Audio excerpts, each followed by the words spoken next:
Mario games are great, but they have always been known for not really having stories. Yeah, and the sky is blue. Who would have guessed? Mario games have always had a focus on tight gameplay with great levels that are fun to run through, but with the rise of stories in video games, mostly thanks to RPGs. Hey, why don't we do that with Mario? Why don't we have both a decent amount of dialogue and story, most of the time, and great RPG gameplay, most of the time. It's weird to think that Mario RPGs have been around as long as they have, but pretty much every Nintendo console besides the NES and Game Boy have had one of these games. I'd argue they're just as important as all the other Mario games. Well, okay, maybe not in terms of sales, but hey, what can you do? Which is why I'm going to rank all 14 of them, not including remakes, because I would be talking about the exact same games twice. I'm going to be talking about some spoilers too, so you've been warned. Also, did you know that this is my video, and therefore it has my opinions that you most likely aren't going to agree with? Crazy stuff, I know. Anyway, let's actually start the list now. Woohoo! You suck, you jackass! Paper Mario Sticker Star, what did you expect? Wow, a game that completely ruined the reputation of a series by taking out everything I like about it? Cool! A lot of people say that this is a pretty decent game if you remove it from the context of the series. Which, like... No. There is so much wrong with this game, even removing everything it ruined in the Mario RPG games. It is so boring running around these bland-ass worlds with basically nothing interesting or fun. Then you get into a battle and, okay, yep, this is horrible. Where do I even begin? I guess the stickers, which take place as battle commands, and each of them is a one-time use. Yeah, you can't just choose to jump or hammer an enemy, because, I don't know, I guess that would have just made too much sense. Just ignore the fact that you can jump and hammer outside the battle with no problem. Also, the album is super unorganized, even though there's a sort button. It just feels clunky whenever you're trying to find a sticker you want to use. Then on top of that, you can't select an enemy to target, only the one in front. Cool, thanks for getting rid of every bit of strategy. So it basically just boils down to pick a sticker and hope it works. How exciting! Then after the battle, you only get coins. There's no experience points. Okay, then why the fuck would I waste my time with these boring ass battles just to get nothing out of it? Why would they add these battles if they're not going to bother giving a worthwhile reward? Honestly, this game would be way better if they just got rid of the battles and went full on Super Paper Mario. Actually, no, it wouldn't, because these levels are so horribly designed with bad game design that boils down to, figure it out, idiots! So there are these thing stickers that are real world objects and are basically screen nukes in battles. Except they're not, because if you do that, you just wasted your key to beating some of these levels. You also have to keep in mind the limited inventory, so unless you just know what to bring into every single level, just don't bother playing the game, because that would be incredibly tedious and annoying. I mean, don't bother playing the game anyway, it sucks. The bosses also pretty much require their weakness thing sticker to beat, otherwise you'll have to spend hours bringing down the health of these damage sponges. Oh yeah, don't use them at the wrong time either, or you're screwed. So yeah, what I'm trying to say is that these bosses are also horrible. Also, notice how many negative things I've said about the game, without even bringing up the story or dialogue.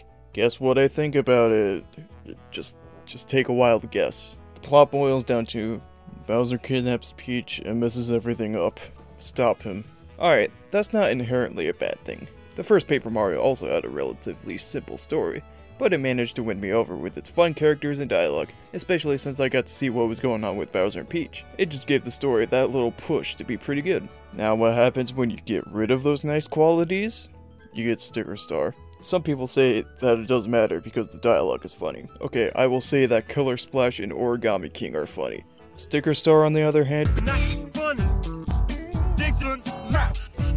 all the characters are just plain toads and they have nothing interesting to say. All except Kirsty, who is probably the worst companion in any game ever. Her only purpose is to give hints that actually aren't hints and don't help in the slightest. And she's also a bitch. She's useless. And at the end, they actually try to make me feel bad about her when she sacrifices herself.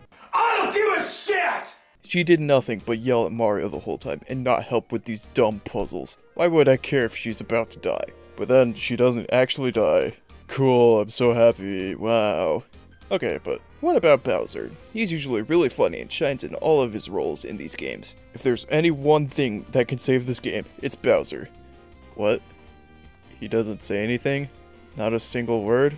Are you kidding me? It was like the one thing they couldn't mess up! How do you mess up something as simple as giving Bowser one goddamn line? And don't go telling me, oh, the devs were given strict rules, they were forced to not make the story interesting. Look, you can blame Miyamoto, blame Tanabe, blame Canada all you want, but when the Mario sports games are more interesting than this, you know you messed up. When the mainline Mario games are more interesting than this, you know you messed up. When the motherfucking new Super Mario Bros. Games are more interesting than this, there is no possible way that this was forced onto the developers. Literally 1 year after this game, Mario & Luigi Dream Team was released, and that game doesn't suffer from any of these problems. And even if these restrictions were forced, that doesn't mean you have to make it the blandest video game of all time. It doesn't mean that you have to make the gameplay fundamentally flawed, and it doesn't mean Bowser can't say one word. The only thing that makes this game worth it is the music. Snow Rise and Spectacular Finale are really great tracks. Yeah, that's literally the only good thing in this game. I don't see how this game could rank anywhere besides last. Oh, brother, this guy stinks! Mario & Luigi Paper Jam. Oh boy, a crossover between Mario & Luigi and Paper Mario. There's no way they can mess this up. There's so many great concepts to take from both series. Like you could have Count Bleck team up with Bowser and Nintasma and have the stakes really high. You could combine the battle mechanics from both series and have one great big battle system. You could have some locals from all the games and make the world the most interesting that it's ever been. The possibilities are endless. So what did they do? Both Bowsers kidnap both Peaches. Oh, and also the battle system is the exact same as the other Mario & Luigi games, except Paper Mario's there. And there's trio attacks that are basically just better bros attacks. And just for good measures, it's slightly dumbed down by telling you who is going to be attacked and not letting you choose an extra stat bonus when you level up. And the world is just as bland as New Super Mario Bros. Worlds. Oh. Okay then. I already don't believe that the Paper Mario series is under restrictions with what they can do, but I extra don't believe it with this game. Alpha Dream, rest in peace, from what I can tell, had full control over this project and only got a little bit of help from Intelligent Systems. I may be wrong about this, but it seems that Alpha Dream made the conscious decision to make the game as bland as possible. They literally said in an interview that Sticker Star was their main inspiration for the Paper Mario series. Why? It's also funny that in the interview they barely mentioned Paper Mario's gameplay, and it seems they only took inspiration from the paper aesthetic. They should probably just wanted an excuse to make flat characters. Anyway, discussing why they took inspirations from Sticker Star is way more interesting than the actual game itself. The battles are fine, but nothing special. The environments are bland, the enemies are boring, the bosses are boring. The papercraft battle things are stupid, the characters are uninteresting, and there's an awful lot of catching toads, which is also boring. This game isn't offensively bad, but it's just really basic and boring. This is my magic brush. When I draw with this, all my wishes come true. Paper Mario Color Splash, Sticker Star 2 if you will, is better than Sticker Star. Wow, what an accomplishment. This game has quite a bit of the bad Sticker Star elements holding it back as well. The battles are still really bad and worthless, with the added annoying element of having to paint your cards and flick them up every time. Oh yeah, you use cards instead of stickers in this game, by the way. And some people may be saying, battles are worthless, you get hammer scraps for winning battles. Whoop-de-freaking-do. I can hold more paint now, cool, I can barely tell the difference. I'm sure it actually does make a pretty good difference, but I just don't care. The battles still suck and are just an excuse to use cards. Speaking of which, there is a boss battle against Kamek, where all he does is mess with your cards, and it's really annoying. In one of the phases, he takes all of your cards and forces you to use the battle spinner to get more attacks. And then when you win, you get your cards back. If you get super unlucky like I did, you'll land on the compass thing, which instead of being a screen nuke like most things, it's a guaranteed run away. I ran away from Kamek and did not kill him, therefore deleting all of my cards. I then had to use all of my coins just to refill my cards, and I barely scraped by at the end of the game. Now yes, this will not happen to everyone, but the fact that it can't happen is just awful. The rest of the bosses are not good either, with the weird exception of Ludwig. It was just using tails to reflect his projectiles. And yeah, all of the bosses are Koopalings, which is fine I guess. It's nice to see them have some personality, unlike the new Super Mario Bros. Games, but the fights themselves just aren't good. Just like in Sticker Star, there is no strategy. Just use all of your good cards and the thing card you need at the right time. The overworld isn't much better either, because there are also still blockades that require thing cards again.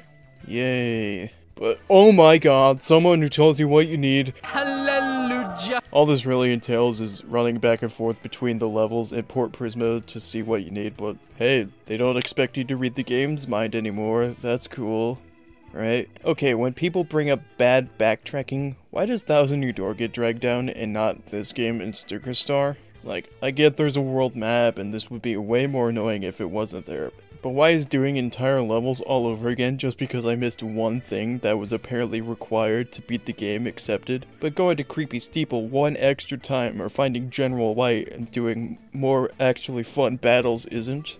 Yeah, General White and Creepy Steeple are a little annoying, but at least those are only small sections in the game, where it is constant in Color Splash and Sticker Star.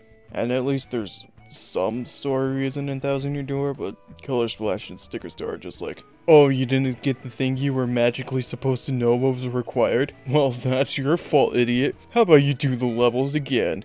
I have a better idea. How about I just turn off the Wii U? Now, are the dialogue and story better in this game? Kind of, I guess. This game definitely has plenty of funny dialogue, but it doesn't really try to do anything besides making me go, heh, every once in a while. You know, aside from that half-assed departure of Huey at the end. Oh yeah, I forgot about Huey. He actually has some nice dialogue, unlike Kirsty.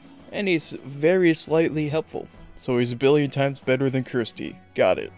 I wrote Kirster in my notes. Nice. Or script, I guess. I also find it funny that the beginning of the game tries to act like the story is way more interesting than Sticker Stars, but then it ends up being the exact same thing, except Bowser is allowed to talk this time. Hallelujah! Anyway, you may be wondering why I have this ranked above Paper Jam, and that's because I can at least see what they were going for in this game, and I wasn't bored out of my mind. This game was definitely more frustrating, but I find that way more tolerable than boring. Oh yeah, and the music is also excellent, or it's just fine in Paper Jam. If there's one thing that the modern Paper Mario devs know how to do, it's make great music. Also, this game has the greatest line of dialogue of all time. Morton, more like Leston. Actually, I think that moves this game up just a little bit. Just move it up all the way to the top. I missed again. And then I fired again, and then I missed, and then I fired, and then I fired, and I missed. I missed both times. Remember when Mario and Rabbids Kingdom Battle was first announced and everyone thought it was going to be terrible? And yes, I did say Mario and Rabbids instead of Mario plus Rabbids. Deal with it. I mean, this was the first Mario game on the Switch, and it was a Ubisoft tactical RPG with the Rabbids and Mario with guns. That just sounds like a recipe for disaster. Turns out it was actually pretty good. Now, I'm not really one for tactical RPGs, which is why this is ranking lower than most of the other games. I just don't really like how the focus is almost entirely on the battles. Some more fleshed out exploration would have really helped. I mean, there are some puzzles, but all of them boil down to just press A on everything until it works. Other than that, there's really nothing in between the battles. The battles themselves are good though. If you are a fan of tactics games, then this game would hit the spot. There are so many different levels and ways to win the battles, it's kind of insane. I just personally don't like the sheer amount of possibilities, because it always seems like there was one I wasn't thinking of, and it screws me over, but that's just me. I also don't really like how there's almost no difference between all the playable characters. Okay, well, they are different from each other, but it really just boils down to the fact that Luigi is a sniper, Peach and Rabbid Mario are shotgunners who I don't like using because I just end up shooting my own teammates by accident. The rest of the characters are pretty much interchangeable, with not many differences. I mean, I don't think I used Yoshi a single time. That just shows how much I didn't care to switch the characters. This is a fine game, it's just not really my thing. Oh, and the music was composed by Grant Kirkhope.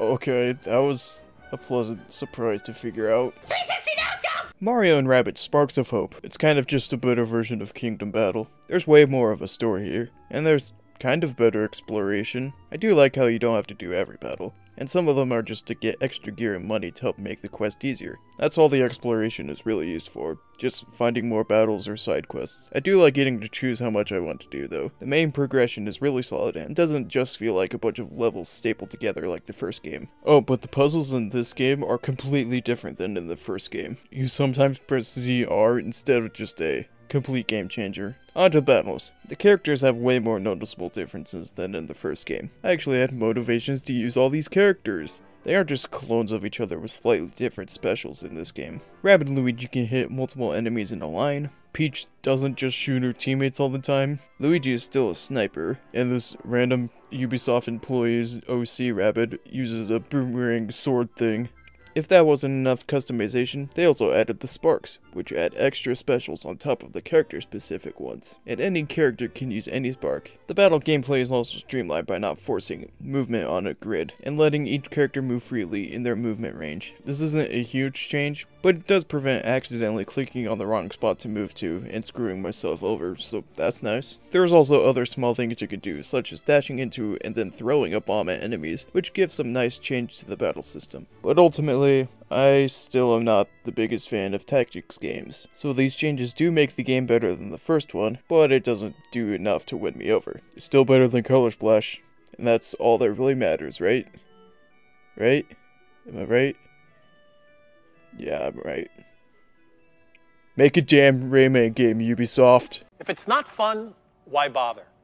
Paper Mario the Origami King. Okay, does it bother anyone else when your game progress is tied to an account? Like, I get it for an online game, but single-player games such as this, it makes no sense. Why do I have to either delete all of my save data or create an entirely new account just to start the game over? I know it doesn't take that much time or effort to do so, but I just find it really annoying, okay? Anyway, how about I actually talk about the game now? I was actually pleasantly surprised by this game. After going through Sticker Star and Color Splash, I thought there was no way that Origami King could be anything other than slightly better. The environments in this game are so much better, and exploring the world is actually fun! There's no more things, and I no longer have to run back and forth just because I didn't read the game's mind. Hallelujah. The puzzles are clever and fun, as long as you ignore the fact that you could spend coins to do it for you. And Oh my god! a partner who is both a helpful hint system and a good character? It's a miracle! Yeah, Olivia is great, and she has an interesting dilemma being the sister of the main villain, King Ollie, who frankly isn't that good of a character, but hey, Bowser finally isn't the main villain in a Paper Mario game. I do kind of wish Bowser was more important than just at the very end of the game, but what can you do, I guess. You probably could have guessed it by now, but I really like the dialogue and characters in this game, even though most of the characters are just plain toads and basic enemies. It's not that big of a deal as long as the characters are interesting, which they are, but it is still disappointing. Hey, I mean, if the game can make me definitely not cry, wink wink, when a generic bomb dies, I think that's more important than the designs of the characters. But seriously, the build up to Bobby's death is actually really well done, which is impressive after the last two moments that tried to be sad, but failed hard. Neither of those characters actually died either. They were just fine. So yeah, this game sounds awesome. Why is it ranked so low? It's the battles. I really did not enjoy them. The whole puzzle thing just feels like the devs were scrambling to make the battles different from the last two games instead of trying to come up with a fun system. The puzzles just feel like a waste of time. The battles were really bad in Color Splash and Sticker Star, but at least they went by quickly. Origami King's battles not only take way longer, but they still don't give you anything of value. Not even something mildly helpful like the hammer scraps in Color Splash. At least they got rid of the stickers and cards. Now you always have a regular jump and hammer, and the stronger or alternate variants are limited, which is how it should be. And don't even get me started on the bosses, they suck too. All you need to do is just figure out what you need to do, which the game tells you exactly what to do with these notes, and you just do it. Sure, you don't need to bring in some arbitrary item to beat them, but they still require next to no effort. The fact that all the main bosses are just random office supplies is a cute idea, but they're just a step down from the Koopalings in Color Splash. Something worse than the Koopalings? I never thought I'd see the day. The Koopalings had some charm with their personalities and dialogue, but the office supplies are just bare in both regards. What, the tape has a New York accent, the stapler is a dog, for some reason. The only one that comes close is the rubber band who likes theater. That's it. The rest of them are boring. Ultimately, the problems with the battle system aren't enough to drag the game down that much, but they do prevent Origami King from being one of the greats in terms of Mario RPGs. But I still had fun playing it. Don't think I hate this game, because I don't. Will you two shut up? People are trying to sleep! Mario & Luigi Dream Team, the game that proved that Sticker Star didn't have any restrictions. Probably. It's got a world separate from the Mushroom Kingdom, it's got unique characters, and it has a cool Dream World mechanic. Battles are fun just like they always were in the Mario & Luigi series, and the new Dream World battles provide a nice twist on the normal battles without feeling too different, which I really appreciate. The giant Luigi battles are also a great change of pace. and I really like how each of the giant bosses needs to be defeated in different ways. Also, the new villain in Tasma is really cool to see. He's not the most interesting villain by any means, but oh my god, he's actually unique and has dialogue, which is an absolute win. His boss battles are also some of the most fun in the entire game. The final boss is really great as well, even though it is just Bowser, but he's big, and Rainbow. The bosses in general are really good, just the last two are definite standouts. Now, this game seems really great. Why is it ranked so low? Well, the thing that most people complain about when discussing this game, the pacing is not great. The beginning hour or so is flooded with basic tutorials that are pretty easy to figure out on your own, especially if you've already played the previous games. Not only that, but every time you learn a new move, which happens quite a lot, you have to go through an unskippable tutorial, even though, once again, it is so easy to figure out on your own, since all the moves are generally activated in the same way. Push R a couple times and press A or B, it's not that complicated. Even by the final area of the game, you still get tutorials, and it's so annoying. There's actually one part where it seems that the devs forgot to put in the tutorial, and well, I easily figured out what to do. Even when I was younger playing through this game. I played through this game a lot when I was younger, and I have no idea why. Younger me also did the same with Sticker Star, and I extra have no idea why. Well, at least no one can call me nostalgia blind because the two games I played first didn't even crack the top half of the list. And with Sticker Star, it's ranked last. Kid me had no taste in games. What was I talking about again? Oh yeah, the pacing. The tutorials aren't even the only things that make the pacing bad. There's a big quest towards the end of the game, where you have to go back to every area you have already explored, and find the parts for the Ulta bed. Sure, you go to different parts of the areas, but keep in mind, this is after you've already played for 10 to 20 hours, the average length of all the other games on this list. And then the game is just suddenly asking you to go back and do even more. It's just padding for the sake of padding. Obviously, this is still a great game, but the pacing issues keep it from being an amazing one. You know, unless you're a dumb kid like I was and played through like 5 times for some reason. We're going back in time. That's right. We're going back in time. Mario and Luigi Partners in Time. The game that is responsible for filling the Mario Kart roster with a bunch of babies.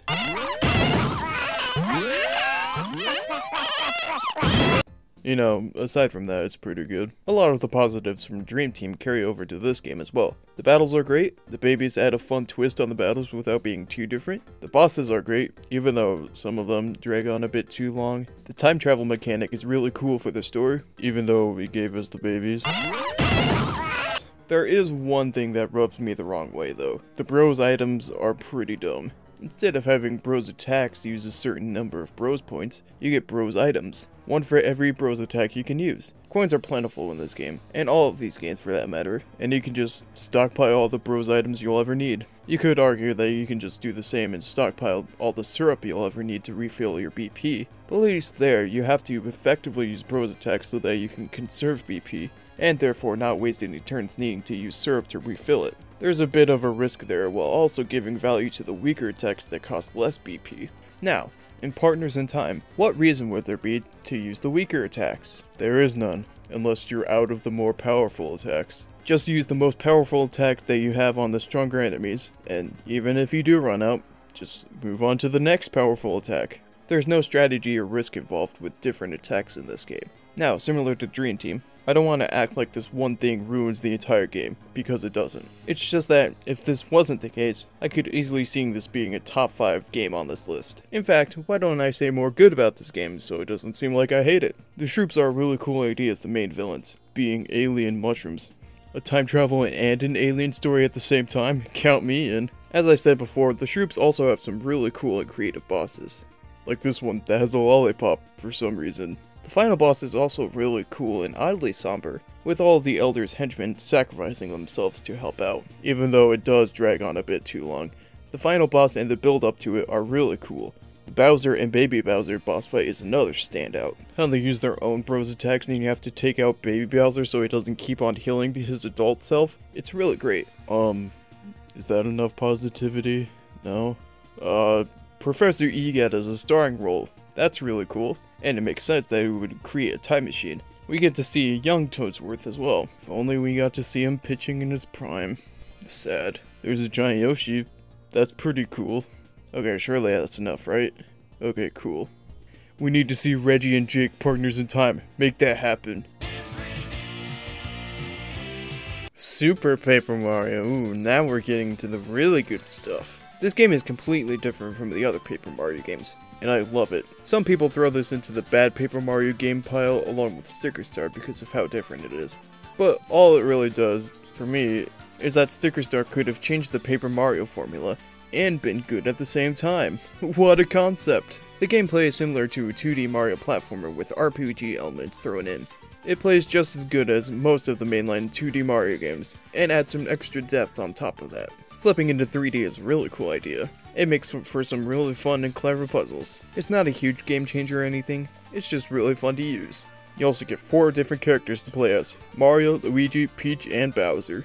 Mario's the only one who can go into 3D, Luigi has a high jump that is frankly really overpowered, Peach can float, and Bowser can not only breathe fire, but he also does double the amount of damage as everyone else. Yeah, Bowser is also really overpowered, especially when paired with the Pixel carry, but I'm perfectly fine with that. Oh yeah, Pixels, I mean, they just give characters different abilities like a hammer, turning sideways and hovering, etc. Just like the 3D flipping, they're fun to use, but they don't really change up the game that much. So yeah, exploring this game and taking down enemies is really fun. The bosses are also really fun as well. As you probably guessed, they aren't really that hard, especially if you use Bowser and carry, but again, I don't really mind because of how fun they are. Hell, plowing through them with Bowser is also really fun in its own right. If there was any bit of the gameplay that I had problems with, it's the items. Outside of the healing ones, they just aren't really that helpful outside of very specific circumstances. A lot of them also have these half-assed action commands to make you think about the other Paper Mario games, I guess. But all it does is to make me ask, what was the point of that? Yeah, you can use them to clear out large hordes of enemies, but it's way more fun to take them out normally. So in my playthrough, I just ignore the items for the most part, and I'd also be remiss if I didn't mention the story of this game. It is by far the best story in a Mario game. I know there's not really a lot of competition for that spot, but still, they did not need to go this hard on the story. I don't even really want to spoil it in case anyone hasn't played this game. It does take a little while to get going, but when it does, oh my god, it's amazing. It doesn't even matter that it takes a while to get going, because the writing is so top-notch, and every piece of dialogue is either really interesting, really funny, makes you cry, or a combination of them. The difference between this game's writing and Sticker Stars is just night and day. Overall, this is a great game that everyone should play. I just think that the top 5 on this list are just a bit better. I'm a superstar. Mario & Luigi's Superstar Saga. Now this is where it's at. In a lot of cases, the first game in the series is just trying to find its footing. It may stumble a bit, but usually is greatly improved by later sequels. That couldn't be further from the truth with Superstar Saga. Alpha Dream was really cooking with this one. The exploration is really fun as per usual. But Superstar Saga is the only Mario & Luigi game where Luigi can actually go in front. I mean, it doesn't really change anything at all, but still. Hashtag let Luigi be in the front. The battle system is also really something special. It's a little weird that the first game is the only one where the battle system naturally progresses as the game goes on, and it keeps getting better and better. First off, you know how in the other Mario & Luigi games, you just kind of get new bros attacks randomly throughout the game, and they don't really correlate with the moves outside of the battle? Well, Superstar Saga is the only Mario & Luigi game where getting a new move in the overworld gives you the same bros attack in battles. I just really like how natural it feels, you know? This is also the only Mario & Luigi game with advanced moves. During a battle, one of the bros will think of a new way to implement the bros attack. I really like how natural unlocking these feels well. And then you unlock the advanced version of the bros attack. However, the game won't tell you how to do it. You have to experiment and figure out how to do it yourself. I really love this as it makes learning the action commands all the more satisfying. Battles are also way quicker in this game, which leads to them being really fun and not wasting your time. I want to fight every single enemy because of how fun and quick the battle system is. I also want to fight every enemy because the battle music slaps.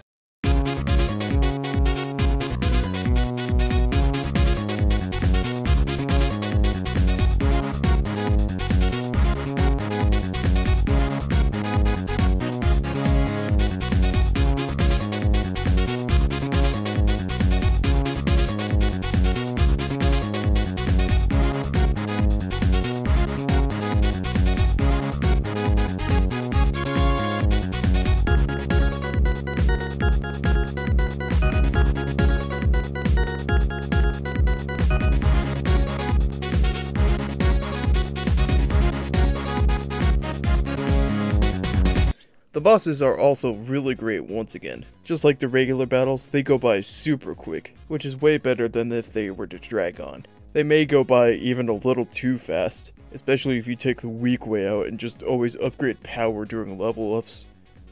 Freaking losers. They are still really fun. Although the main villain, Cackletta, isn't really that interesting character-wise, Fawful is the true main villain. Except, not really. Don't worry, he'll get his chance. The final battle against Cackletta's soul is a really fun one, despite being a huge difficulty spike compared to the previous bosses. I mean, Mario and Luigi start up with 1 HP each. How are you supposed to be prepared for that? But yeah, the bosses are really fun to fight. The charm of this game also shoots through the roof. The sprite work is legendary and has created a bunch of fan animations as well. I love these sprites. Even though they are more limited, they are animated super well, and there are lots of great expressions. I also love stuff like being able to smack the other bro with a hammer before learning the Hammer Bros move, and the one who gets hit turns around and gets mad. Oh my god, it's so good. I know this isn't every Mario & Luigi game, but the Italian babbling that Mario & Luigi do is really charming and funny. Speaking of funny, the writing in this game is once again top notch. Each character is unique and really funny. The story may not be as grandiose as Super Paper Mario, but I still really love the simplicity of this game's story. So yeah, this game is super charming and super fun. It's one of those games that I would be okay with playing over and over again. What do I think about the remake though? I don't know. I haven't played it. But they covered up Luigi's socks. So, 0 out of 10. Hashtag uncover Luigi's socks. Well, you can't play music with a piece of paper! Paper Mario, oh my god. There's a good reason why the first 2 Paper Mario games are held in such high regard. First off, let's talk about the plot. Bowser kidnaps Peach. But I swear it's more interesting than that.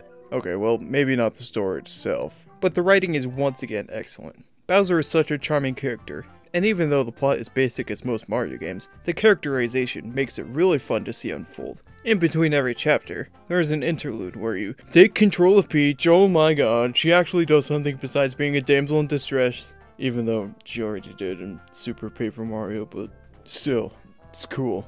Yeah, it's really cool to see her actually try to help Mario and figure out where she needs to go next. Yeah, it's really cool to see her actually try to help Mario figure out where he needs to go next. And actually playing as her. I mean, it's not amazing or anything, but it's still pretty fun to sneak around the castle, try not to get caught. It's a nice little pace breaker from the actual gameplay. Speaking of which, oh my god, exploring these environments is so much fun, there's so much secrets to find, the characters are charming and have really well written dialogue, and spin dashing around enemies is so much fun, but why would you do that when the battles are so amazing? There's so much strategy with being able to select a target. I know all the Mario, Luigi, and the Mario plus Rabbids games let you do that, and technically Origami King let you do that. But I don't care, it's exciting to be able to choose how I want to do the battles in a Paper Mario game. The boss battles are also really fun and have their own strengths and weaknesses to account for. They feel like the perfect culmination for their respective chapters, as they are cleverly hinted at throughout the regular battles. The partners as well. They add so much strategy, and all have unique movesets with strengths and weaknesses. But if you don't have the right one, you need to use one of Mario's turns to switch them out. That is, unless you have a certain badge equipped that lets you change partners as much as you want.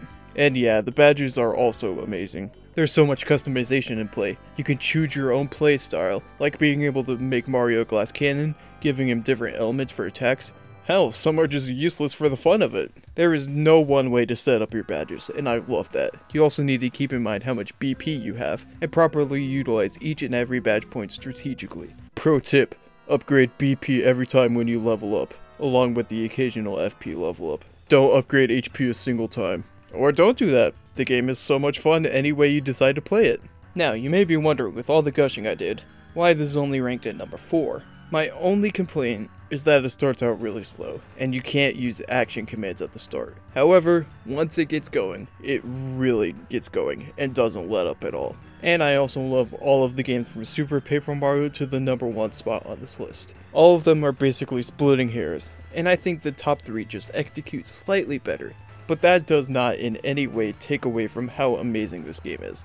God, I love Paper. That right there is Gino. Now let's talk about Gino. Can we talk about Gino, please? I've been dying to talk to you about Gino all day. Super Mario RPG, it is the only one just for me. When I play the game, I get lost in a phase. Then I find out I'm stuck in Gino's maze. God, I love this game. I know that's apparent by the fact that I ranked it number 3, but I just wanted to emphasize how awesome this game is. If you're a fan of traditional Final Fantasy style RPGs, well, this game was literally developed by Square, so it's safe to say that it'll be a great time. The action commands were a great addition to differentiate the battle system from Final Fantasy, and are really fun to pull off. I do really like how the game for the most part doesn't tell you when you're supposed to push the button to get the most damage output. Even when you are told what to do, mainly with the specials, I don't care because they are so satisfying to do. The different party members are also so much fun and each have their own strengths. It is so much fun to come up with different combinations and find out which one works best for you. I also like the length of these battles. They're just long enough to not feel like a waste of time, and they're not too long where they feel like, well, a waste of time. The bosses are also really fun as per usual. I really do love how the main bosses have a theme of being sentient weapons. It's a nice touch that really ties the Smithy gang together. I really like the Smithy gang as a mix-up to Mario's general main villains, and by that I mean Bowser. I do really like how the game starts as the usual Bowser kidnaps Peach story, and then quickly tells you, alright, now here's the real game. The story is really simple, but once again, the characters and writing make up for it hard. From Bowser being conflicted and wanting to get his castle back, but not wanting to look weak in front of Mario, to Peach wanting to join the adventure and sneaking out of the castle to do so, to Mallow wanting to find his real parents, to Geno, okay, well, Geno isn't very interesting character-wise, but he's really cool, so it doesn't matter. Even though these are really simple plotlines, they are executed so well to where it's so charming. So, the gameplay is amazing, the story is really charming. Oh wait, I didn't mention the gameplay outside the battles. The isometric angle is really charming, and the exploration, puzzles, and platforming are really solid. I'd say that it's even better than Paper Mario's. Okay, what else is there? I think I covered it all. Wait, this game has Big Yoshi. I mean, he's alright. The true greatest character is Boshi. Take back everything I said about this game. The only reason this game is great is because it has Boshi. Boshi is the greatest character to ever be in an RPG, and this game deserves the highest honors for giving us him. Where is Boshi's Island, Nintendo? Where is it? I need it! Suck! Mario and Luigi, Bowser's Inside Story. What a game. Not only does it have the same amazing gameplay, not only does it have a really cool idea with Mario and Luigi exploring the inside of Bowser's body, not only can you play as Bowser, who has a completely different style of battles, but this game has Fawful, my beloved, again. But this time, he's the main villain, and he's great. He definitely wins the award for the best main villain in a Mario RPG. He has great writing, his motives are great, and the boss battles are excellent once again. Fawful just embodies all the attributes I love about villains. He is super funny at times, but a genuine threat at the same time. He has his goals, and he goes out of his way to get them done. I should probably stop talking about Fawful and talk about the rest of the game. Besides, I'm probably not even close to the #1 Fawful enjoyer. Oh well, I'll stick with #1 Wario's Battle Canyon enjoyer. Like I said before, the battle gameplay is still great. The Mario and Luigi battles are still pretty similar to those in the previous games, but there's a bros attack where Luigi gets thick, so that automatically makes it 10 times better. Now the Bowser battle gameplay, oh my, it is so much fun. Punching dudes in the face, breathing fire. Suck! It all feels great. The minion attacks are also great. They all use the touchscreen for the action commands, and I found doing them super fun. But then defensively, it's fun to try to block with the shell at the right time and the counter with a punch. Oh, it's all so satisfying. And then there's the giant Bowser battles, which are pretty similar to the giant Luigi battles in Dream Team, so they're fun. I honestly don't mind that you have to blow it to the mic to breathe fire. I just love running out of breath, what can I say? There's also a really good balance between playing as Bowser and playing as the bros. It never feels like one is taking the spotlight over the other, even though Bowser is clearly the better one. I mean, he's Bowser, how could you not love him? Exploring as both Bowser and the bros is also really fun. I like the contrast between both, how Bowser explores in 3D, and how the bros mostly explore in 2D. It's also really cool how Bowser can affect what happens to the bros, and vice versa. Even these little minigames you play to power up Bowser are kind of fun. Okay, well, only a little bit of fun. Some of them can be annoying, but it doesn't bother me that much. So yeah, exploring is really fun, battles are really fun, the writing is amazing, what else is there? Oh, one of the best final bosses ever, no big deal. God, the fact that Bowser's only doing it also can become the ultimate bad guy, The atmosphere, the attacks, the music, it's all amazing. Bowser gets to fight a clone of himself, and you get to knock him down only to realize that Fawful will always fully heal him, and so you have to suck up Fawful and switch to Mario and Luigi to have another amazing fight on top of it all. Man, it's all just so good. Just play it, please. Now, should you play the original or the remake? I don't give a shit! But definitely the original, because the remake did the injustice of taking out the ability to run out of breath during the giant Bowser battles. And yet everyone wonders why it didn't sell well. Needless to say, this game is amazing, but there's just one that outdoes it. Klonoa, daughter, pint of milk. Call me predictable if you want, but my number one is Paper Mario The Thousand Year Door. The battles are still amazing, and they've got some great improvements like your partners having health bars and having way more moves. The secret stylish commands that give you extra star points, the random stage gimmicks to provide a little bit of chaos that I love, the crowd throwing items or junk at you, it's all so great. These are the best battles out of every single Mario RPG game, and unlike the first Paper Mario game, Thousand Year Door's battles start off really strong and don't let go of the gas at any point. The badges are still amazing just like they were in the first game, and there's some that let you dress up in Waluigi's colors, so obviously this is the greatest game of all time. The exploration is also top notch, despite the removal of the spin dash. Rest in peace, spin dash. Although if you do want to juke enemies, which why would you, the battles are amazing, you can just use the Yoshi partner to run past them. The puzzles are really fun to solve as well. They aren't super complex, but they still provide a nice change of pace. I already mentioned this before, but I don't think this game has bad backtracking in the slightest. Every area is unique, the enemies are fun to fight, and the puzzles are fun to figure out. I love this world. Rogueport is such a great hub and has lots of really unique characters that all have unique things to say. I mean, there's a Gallus right in the center of town, so any argument against Rogueport being the best hub is automatically invalid. And then Luigi also appears to tell you about his own adventure that he's having. That's completely irrelevant to your quest, and he even has his own partners that follow him around. It's all just so charming. I just really love the details around this sketchy town. That goes for all the other areas in the game as well. Like yeah, Pedal Metals and Keelhaul Key are a bit generic, but every other area is aesthetically unique from your generic New Super Mario Bros. World.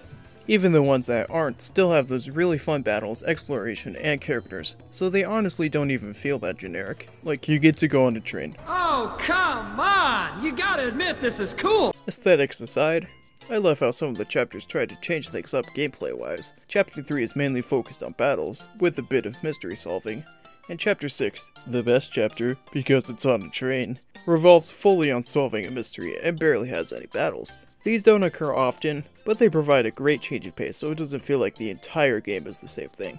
Playing through this game is a blast, and I am never bored when doing it. There's also still the interludes with Peach, and just like the first game, they're really fun pace breakers. And this one even includes a cool story about a robot who wants to learn how to love. I really like how this game isn't afraid to have a deeper plot. On the contrast with the Bowser interludes, yeah, there's 2 interludes between chapters. I love how the game still stays really funny. Bowser, just like Luigi, is completely irrelevant to the main story, and you get to play Super Bowser Bros levels, which are pretty funny. I just really like Bowser, okay? I also just love how he shows up to fight Mario randomly. All of it is just so charming and it puts a smile on my face. Going back to the deep stuff, the final boss is just amazing. It's literally a demon that possesses Peach. Oh, come on! You gotta admit this is cool! This is straight up the best final boss in any Mario game. It's actually really challenging, and is the perfect culmination of this game. I also love how it's foreshadowed throughout the game what the Thousand Year Door actually holds. What else can I say? The music is great.